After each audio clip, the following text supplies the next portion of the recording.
Welcome back to the Community Review on Hot 92.3. I'm host Josefa Salinas, your host. Well, everybody knows that I love books, and I'm just not going to stop loving them. I love them anywhere they come, e-books, hard books. Actually, I prefer the hard books. I like to turn the pages. But there's some new stuff on the horizon. But first, let's talk about this incredible new book from Amanda Havard. It's called The Survivors, and it's a young adult fiction series, and it's a story about 14 ill-fated survivors of the Salem witch trials and their descendants who've been hiding for over 3 centuries in rural Montana. I always wondered who lived in Montana. Now I know. Now you know. On the phone with us, Amanda Havard. Good morning. Hi, how are you? I am fabulous this morning. So how did you come up with this one? Witches in Montana? Well, it started because I really love history, and I wanted to find a way to write a crazy fiction story inside some real history. And when I was thinking of history on this country and this continent, the Salem witch trials is probably the weirdest part we've got. So I started there. So let's talk a little bit about that. Let's give the audience just a little history of what really happened in the Salem witch trials. Sure. Okay, so mass hysteria, 1692 in Puritan Salem. Neighbors and young girls started accusing each other of being witches, and it got quickly out of control. History has reports of anywhere between 150 and 500 accusations and arrests that happened in a 6-month period. And in the end, 24 people died, either convicted and hanged or imprisoned. One guy was crushed to death, particularly brutal.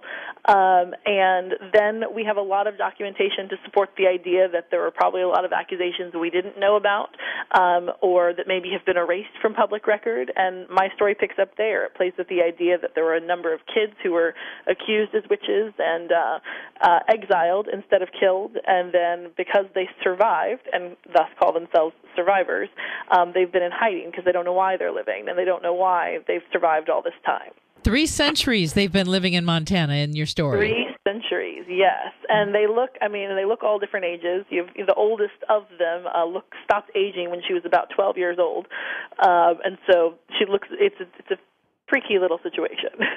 Well, it sounds like it. Now, we're doing something very different with this book. It's not your normal page turner. What is it, about 280-some pages on the hardcover book, right? Okay, yeah. But you've decided something new. You have woven social media and music into a book? Okay, you got to explain this one to me. All right, so we've put out just now an interactive form of the book. We call it an Immersion Edition, and it's an app that you can buy in the App Store for iPhone, iPad, iPod Touch, and it is the full text of the book, but there are over 300 touch points, watermark icons that link you to other kinds of content in the book. And so it can be anything from, like you say, social media, because my characters have Twitter accounts, so you could talk to them or learn about or read into other things they're doing outside the pages of the book while you're in it. You can hear music playing like a soundtrack from artists like Coldplay and Mumford & Sons, or you can hear original music that we wrote for the series and even see music videos we've made for those. You can see runway photos of characters, of the clothes the characters are wearing or the cars they're driving. There are fully interactive Google Maps of every location in the book. You can see historical documents from 1692 or learn about history and mythology that comes up in the story, as it is supernatural, and those are all real legends and real myths, and you can kind of get the fuller story behind them. So it basically gives you this experience that makes you see so much more to the story than you would have seen in just the hardback book form, which is fine in its own right, but has all of this extra stuff to make you sort of get immersed into the story world. So this would be like you would have to have the book on an ebook then in order to be able to experience all of this. Yeah, it's actually, it's technically an app. Okay. If you're in a regular ebook reader that doesn't support all of this kind of extra stuff, so right now, like I said, it's just for iPhone, iPad, and iPod Touch, and you buy it through the App Store. You can look up The Survivors, Immersion Edition, like I said, is the word we use. It's like the word immerse and edition thrown together into one. And you can... that's where you buy it now. It'll soon be on Android tablets and things like the Kindle Fire and Nook tablet, but not on there yet because those are so new. Now, is this the app, the Wattpad? Is that what that is? No, actually, Wattpad is an online reading community, and it's where authors or just writers who are looking to be published can, put up their stories and get a following and an audience on their stories. And we actually partnered with Wattpad to promote the story on it. And so we've published little pieces of it week by week for the last few months. And as of last week, they keep track of how many people read it or how many reads your story gets. And as of last week, we crossed 1 million reads on Wattpad. So it was a cool way for us to get, a unique audience and following for the story. Now, this is so incredible. And what I love about the fact that you got all this social media involved in a book is that I think it's going to help reinvent this passion, which I already believe has been reinvented with the Kindle and all of this, for reading again. Because you'll be able to take a story that normally you would just read, and go so many different directions with it. Was that your goal? I think that was totally my goal. I live in this really rich story world when I write these. I have, music that inspires me or music that we write. And, I talk to my characters every day and I make them talk to one another, right? I wanted readers to be able to have this experience that's just so much more immersive and this whole new rich way to really, sort of fall in love with stories in a whole new way. The more information you have, the more you can get into that world and the more you can just get excited about it. Well, I'm very, very excited about this whole thing, and I can't wait to give this to other people for the holidays because it's such a fun way to read a book, and I like the fact that you learn something, and then you can also look at some different, what's this character doing? Where are they going? I want to know more about the character. Sometimes you get in a book and you wish you knew more about the character, but because it's only what's on the pages, you don't. Right, and that's really the idea. Is I wanted them to be sort of living, breathing characters who live outside the world of the pages. It's not just there. There is so much there, and there's a way to connect to it, and there's enough there to connect if that's all you ever do is just read the regular book. But I'm offering opportunities for there to be more and for you to explore more. And, you just think about, these book characters who have become pop culture, icons in the last few years and just, points of obsession. Imagine if you could have talked to those characters and they could have responded, or you could have known what they were doing 24/7 outside the page of the books. It would have been something people would really get into. And so we've really designed it that way so that you can, just fully engage in this story in a way that you haven't really been able to before. Now, the story is called The Survivors. Where can we go for more information about this app and this whole new way of immersing yourself in a book? Sure. The best place to go is my website. It's Amanda Havard, like Harvard without the first R, .com. So amandahavard.com will link you. You can watch the videos and see music on there. It's got my blog and information about where I'll be appearing, and then it has a demo of the app, and you can just sort of connect to me in all the ways from there.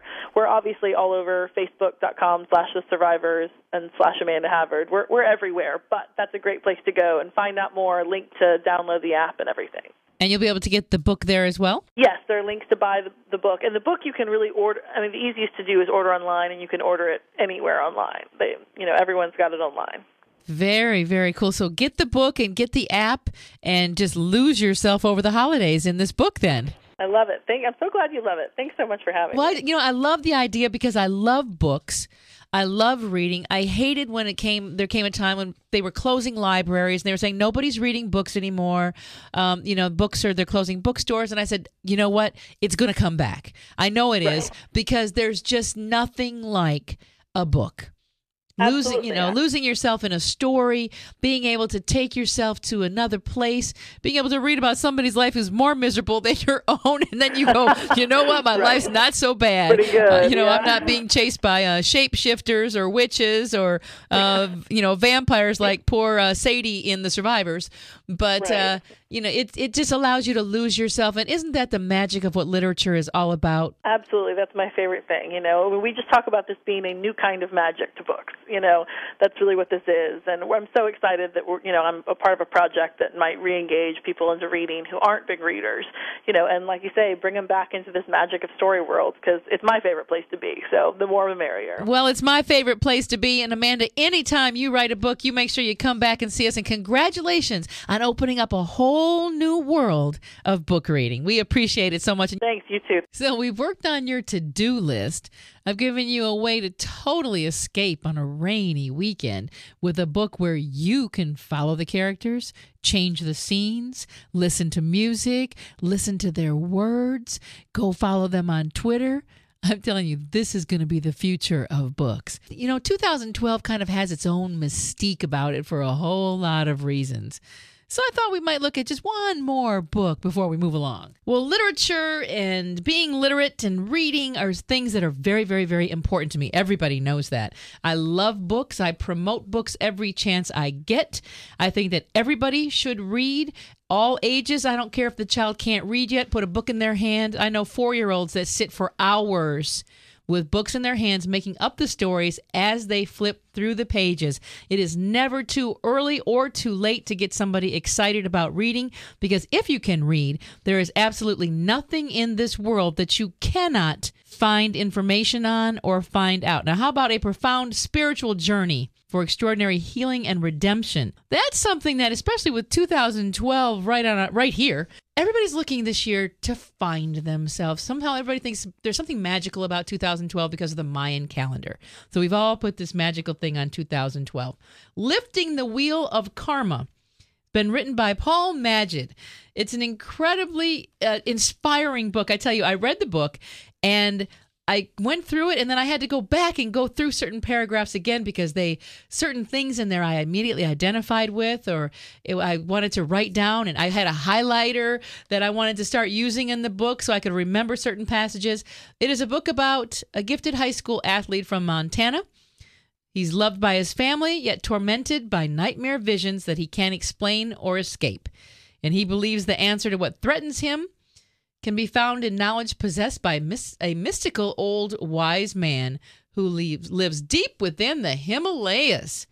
Wow. So, Paul Magid, tell me why Joseph is tormented, how he finds this, and what did you find within yourself that allowed you to write this book? The novel, well, obviously being a novel is fiction, it was an expression of my spiritual journey of learning. So, Joseph is, as you said, tormented by nightmares and visions, and that is life's way of getting his attention and to push him reluctantly on this journey that he needs to go on, ultimately to heal, to be enlightened, and to learn. So that's the journey Joseph takes. It's an extremely painful one for him, but ultimately it's for his betterment. And of course, at the end of this journey, he comes out the other end, the other side, so to speak, and he is a much more evolved person for it. 2012 has this, I'm not even going to call it magical. There's a lot of myth and superstition and horror, as well as just beauty attached to 2012 because of everyone's different interpretation of the end of the Mayan calendar. Right. So a lot of people have begun these spiritual journeys because some people are convinced that the world is going to end. Other people are convinced that something is going to drop from the sky. Right. I mean, all these different things. And other people are just like, whatever, the days are going to just keep right on going. Right. But they stop and go, well, I might want to just get my spirituality in check anyway. Right. Tell me a little bit about your spiritual journey and what you found. My journey was one of finding purpose, of finding a duty. I think all of us, most people are familiar with the word karma, clearly, as I've chosen to put in my title. But I think what's lacking for most people is the awareness of the concept of dharma, which is a purpose. And for me, that is sort of the roadmap of a person's life that guides them to where they want or need to go to be fulfilled. So, for example, here in the West, there have been some great books, The Purpose-Driven Life, sold millions of copies. People inherently, resonate with that. That concept in Dharma was written, believe it or not, 5,000 years ago. So through most of humanity as we know it, people have had this almost subconscious, subliminal sense of what is my purpose? Why am I here? And not only what am I doing, but what should I be doing? So that was my journey. My journey was saying, what is it that I should be doing here? What is it I'm supposed to learn? And what is it that I'm supposed to share? And how did you go about finding that knowledge? Not well. To be honest, it was a long and to be honest, for me, very painful journey. So I went through a great many challenges and adversities, and that gave me, I wouldn't say the motivation, but somewhat the inspiration. I was paralyzed from the neck down myself in a spinal compression accident. I've had many medical challenges, and that each experience I went through, I said, what can I gain from this, and how do I come out this a better person? And I channeled that into the character of Joseph. So Joseph is a boy on a journey, and there's a monk who has many answers, but being a human being, of course, he is unfulfilled as well. And the two of them come together ultimately to fulfill each other in their bonded destiny. Now, you were paralyzed from the neck down. You walked in here, so clearly there was a transformation. It was a brief. I was on a gymnastics team when I was a boy, and I was paralyzed from the neck down in a spinal compression accident that only lasted a few, maybe 6 or 7 hours. But that experience will change you a little bit itself. I would imagine so. And then there were more experiences actually in the decades that followed that made me say, hey, wait a minute, why are we here? What is it we should think about while we're here? And what is it we're supposed to do? And I wanted to present a story that was extremely engaging, that was entertaining while it enlightened. So I didn't want to write a story that said, hey, I have these enlightening things you need to learn. I wanted to give people a story that they were motivated to enjoy and learn along the way as they went. And that's what I have found the feedback readers have given me. That has been their experience. Right. Well, it definitely is. If you could give, I don't want to say advice, maybe a life lesson learned that somebody could go into this new year with, because a lot of people seem really, really lost. Sure. People are searching. Sure. And luckily, people have found a renewed passion in searching for purpose. Sure. What would your lesson be? My lesson would be that we are here for each other. We are here to help each other. We are here to benefit from knowing each other. And I think if we can remember that even in little detail ways as we go through our regular routines, I think all of us can not only live a happier life, but can help others live a happier life. And it seems obvious, but you forget as you're going through your routine and you get sort of sidetracked. But just remember that we're here for each other, and we should be here for each other. Because we all are interconnected. Yes. Whether we like to admit it or not. Well, I think actually... not only are we, but if we think about it, let's be honest. I mean, I couldn't feed myself if someone else didn't prepare the food and bring it from the farm and the gas I put in my car. And I think all of us rely on each other in a million ways that we don't think about. But if we do think about it a little bit, we might actually be more fulfilled and happy in our daily lives. Why do you think people feel this attachment to searching for themselves, especially in 2012? I believe that each of us has a connection to sort of the collective unconscious. There's an archetype of life. All myths follow an archetype of the human experience. And I think we're all pre-programmed to resonate with that. And so I think all people on some level are searching for that, just to different degrees. And then, as you said, with 2012, there were certain landmarks that all people know about, so maybe they tune in a little bit more. But ultimately, I think all people are working towards saying, hey, how can I be a better person? What am I here for? What am I supposed to do while I'm here? What should I do? Now, what journey do you see yourself heading on next? To continue to share this story, it took me 25 years to write. This is my dharma. This is my purpose. And to continue to share with readers. I am blessed. I have gotten phenomenal feedback and reviews from readers and bloggers around the world, from South Africa and New Zealand and Germany and around the U.S. So I want to continue to share this story with as many people as I can and to connect with as many people as I can. So a little bit of, can I say, would it be safe to say that there's a little bit of you inside Joseph? There's a great deal, actually, inside Joseph and Lahiri. Lahiri is the monk that Joseph goes to find, and he knows more than he admits, and Joseph doesn't know that until much later. So you as the reader know more than Joseph, but less than the monk. So for me, I was both the boy going on the journey and the monk who had something to teach. And then they come together and ultimately teach each other. So absolutely. And would the two different characters that they're both drawn from you? Would it be the reason that it might have taken 25 years? Oh, that without those 25 years of sure. experiences, how would you have been able to create those? For sure. I wrote the first version of this 25 years ago. It wasn't very good. I'll be honest. But absolutely, it's such a deep story that you're 100% right. I had to go through decades of experience to imbue and infuse it with that sense of purpose and that sense of experience. A lot of readers have said, I felt like I was there. And that's what I wanted people to feel. And yes, I needed to go through that for decades to be able to present it, to the world in the form it is. Well, it's an incredible presentation. And is it available on ebook as well? It is, for sure. It's on Amazon. You can get an ebook. You can get it for the Nook. You can get it for the Kindle. Absolutely. Very good. The book is called Lifting the Wheel of Karma, a profound spiritual journey of extraordinary healing and redemption. It's a novel by Paul Magid. Yes. And the website that we can find more information about you is my website is paulhmagid.com. And I will make sure that there is a link to that up on my webpage at hot923.com. Keyword Josefa, because I will bet that there's a whole lot more inspiration and knowledge on that website beyond this book. Thank you very much. Thank you for having me here today. Coming up next, talking about books. How would you like to have a book written about you and the person you love in your life? That's coming up next on the Community Review, Hot 92.3. Don't go away.